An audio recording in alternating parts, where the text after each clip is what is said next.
সুখনগরের ঠিক মাঝখানে একটা বিরাট মূর্তি, সেই দেশের রাজকুমারের। তার সারা দেহ সোনার পাত দিয়ে মোড়া। তা একদিন একটা পাখি উড়ে এসে বসে মূর্তিটার গায়ে। বাহ, কি সুন্দর এই জায়গাটা! এই মূর্তিটাও তো ভারী সুন্দর। আজ তবে এখানেই থাকি।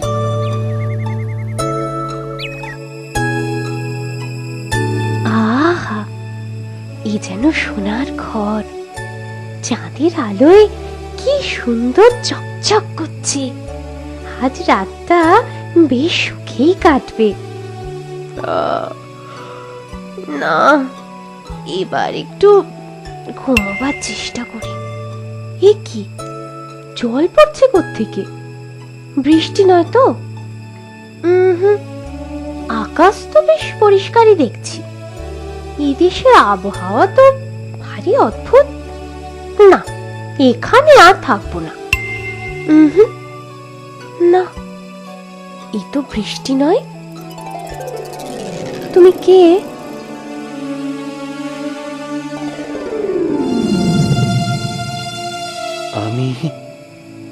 আমি এদেশের রাজকুমার। কিন্তু তুমি কাঁদছো কেন? দেখো, তোমার চোখের জলে আমি কেমন ভিজে গেছি। তোমার এই অসুবিধায় আমি দুঃখিত, কিন্তু কি করব? আমি কিছুতেই চোখের জল আটকাতে পারি না।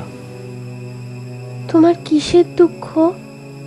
জানো পাখি, আমিও একদিন বেঁচে ছিলাম, কিন্তু আমি তো রাজকুমার, তাই দুঃখ কি তা কোনো দিনই জানতাম না। সে তো ভালো কথা। তা এখন তোমার কিসের দুঃখ? তুমি মারা গেছো বলে? না না, ঠিক তা নয়। ওই যে দূরে প্রাচীর ঘেরা প্রাসাদ দেখছো, ওখানেই আমি থাকতাম। ভোগ বিলাস আমোদ প্রমোদে জীবন কাটতো আমার। কিন্তু তখন আমি বুঝিনি মানুষের দুঃখ কষ্ট কেমন হয়। কেন বোঝনি? কেন? কারণ ওই প্রাচীর পেরিয়ে বাইরে আসা মানা ছিল। কঠিন অসুখে মারা যাবার পর এখানে আমার মূর্তি গড়া হয়। নীলকান্ত মণি দিয়ে তৈরি হয় আমার চোখ, আর শীশে দিয়ে তৈরি হয় হৃদয়। তবু আমার হৃদয় কাঁদে। এ চোখে মানুষের দুঃখ কষ্ট দেখে আমি আর সহ্য করতে পারি না। তুমি তো খুব ভালো, আমার বন্ধু হবে পাখি। হ্যাঁ। তাহলে বন্ধু, আমার একটা উপকার করে দাও না। কি উপকার বন্ধু? ওই যে দূরে একটা ছোট্ট কুটির দেখছো, জানলা খোলা। দেখো এত রাতেও একজন স্ত্রী লোক লণ্ঠনের আলোয় কি যেন সেলাই করছে। ওর ছোট্ট ছেলের জ্বর হয়েছে, সেও ঘুমোতে পারছে না। তুমি যাও পাখি, ওর উপকার করো। কিন্তু আমি কিভাবে উপকার করব? তাছাড়া তুমি যাচ্ছ না কেন? আমি কি করে যাব? আমার পা দুটোতে শক্ত করে আটা, তাই যেতে পারছি না। দেখো আমার তরবারিতে অনেক মূল্যবান রত্ন আছে। তুমি তোমার ঠোঁট দিয়ে খুলে ওদের দিয়ে সোজাও। ঠিক আছে বন্ধু, যাচ্ছি, এক্ষুনি যাচ্ছি।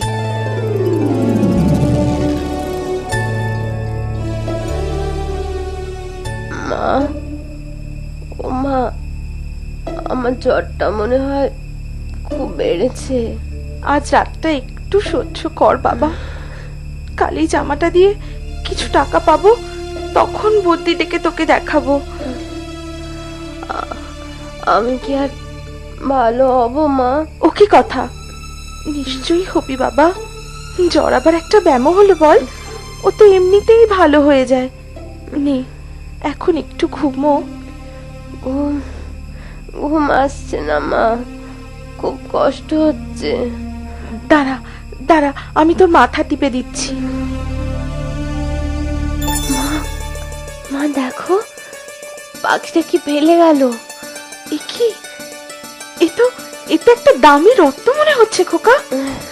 বুঝলি খোকা, এবার এবার আমাদের আর এবার এবার আমি ভালো হয়ে যাব, তাই না মা? হ্যাঁ হ্যাঁ, নিশ্চয়ই ভালো হয়ে যাবি। কালই আমি বদ্যিকে ডেকে আনবো, এই রত্নটা বিক্রি করে অনেক টাকা পাবো। এবার তুই ঘুমো খোকা, এবার তুই ঘুমো।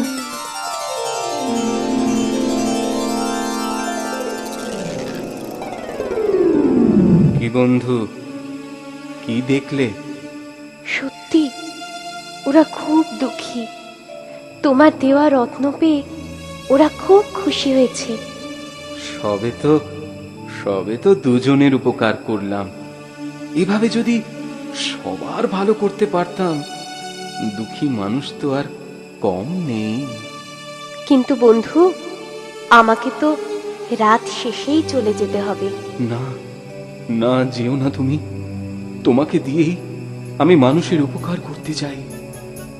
ওই ওই দেখো আর একটা কুটিরে একজন নাট্যকার তার সৃষ্টিতে ব্যস্ত। জানো পাখি, ও খুব গরিব। তাহলে এবার আমায় কি করতে হবে?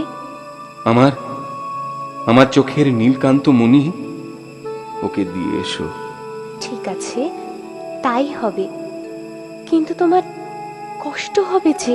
না না না, কোনো কষ্ট হবে না আমার। চোখ থাকলেই কষ্ট, চোখ না থাকলে তো কিছু দেখাই যাবে না। মানুষের কষ্ট আর দেখতে হবে না। তাহলে তাই করি। হ্যাঁ, যাও।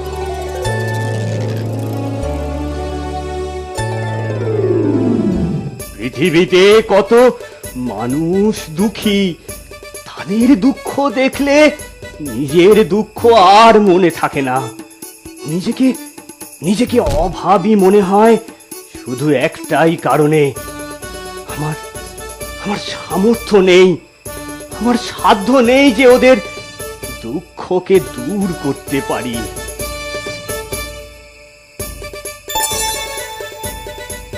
বাহ বাহ, এই অমূল্য রত্ন কোত্থেকে এলো? কোত্থেকে এলো?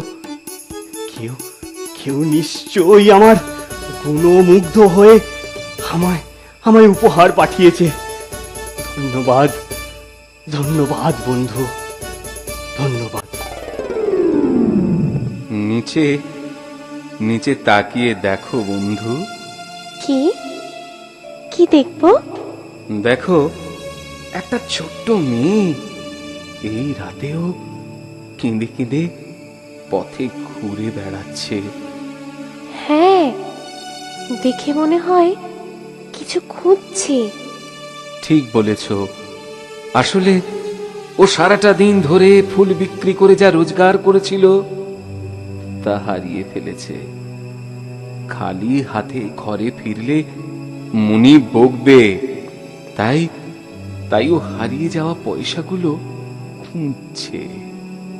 তাহলে ওকেও নিশ্চয়ই কিছু দিতে বলবে। হ্যাঁ, আমার আর এক চোখের নীলকান্ত মণি ওকে তুমি দিয়ে দাও। না, তাহলে তো তুমি অন্ধ হয়ে যাবে। তা হোক, তবু তো ওর উপকার হবে। ওর কষ্ট আমার আর সইতে ইচ্ছে করছে না। ঠিক আছে, তবে তাই করি। যাও বন্ধু, যাও, দ্বিধা করো না। এক্ষুনি নীলকান্ত মণি নিয়ে ওকে দাও। হ্যাঁ, এখনই যাচ্ছি।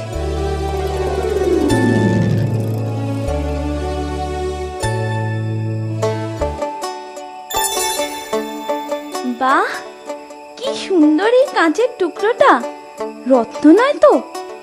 যাই, বাবাকে গিয়ে দেখাই।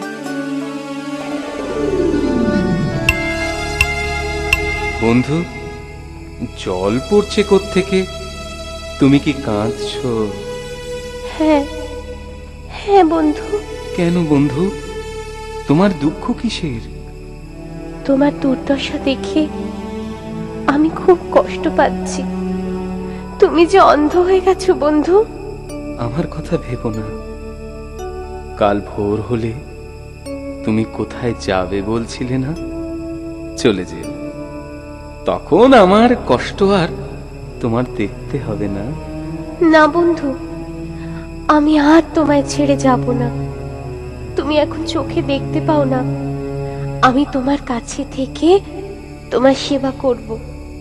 বাহ, বেশ বলেছ বন্ধু। তাহলে এক কাজ করো, জগতে আরো কিছু মানুষের উপকার করো। আমার সারা দেহ সোনায় মোড়া, তুমি সে সোনার পাত একটা একটা করে খুলে গরিবদের মাঝে বিলিয়ে দাও। তাই হবে বন্ধু।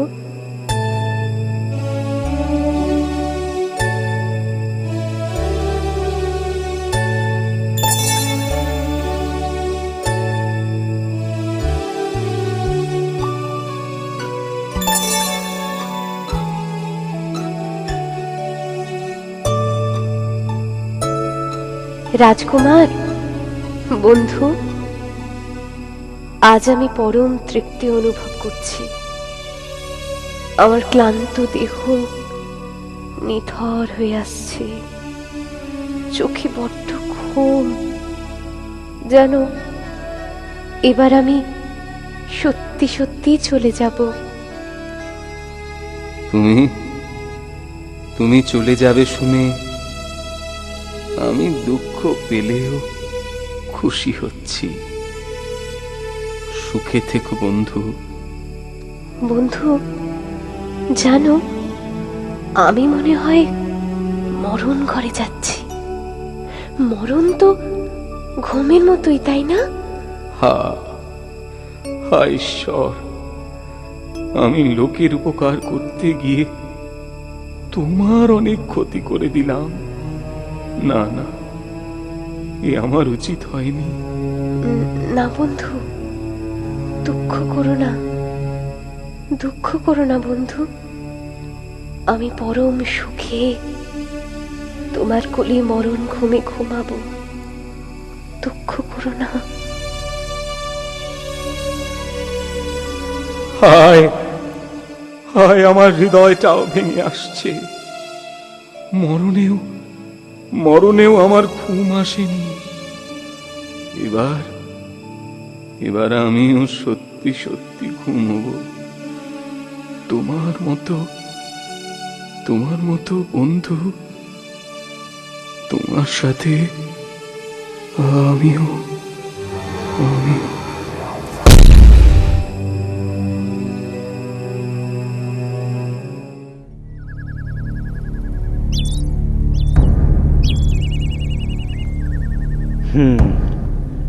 লোকে তো ঠিকই বলেছে, এক রাতে কি অবস্থা হয়েছে মূর্তিটার। মন্ত্রী, আজ্ঞে মহারাজ, এ মূর্তি সরিয়ে নতুন মূর্তি বসাবার ব্যবস্থা করো। আর হ্যাঁ, নতুন মূর্তি পাহারা দেবার জন্য দিন রাতের প্রহরী নিযুক্ত করো। যে আজ্ঞে মহারাজ। দেবতার আদেশে রাজকুমার আর পাখির পুণ্য আত্মার স্থান হয় স্বর্গে। সেখানে ওদের আত্মা পরম শান্তি লাভ করে।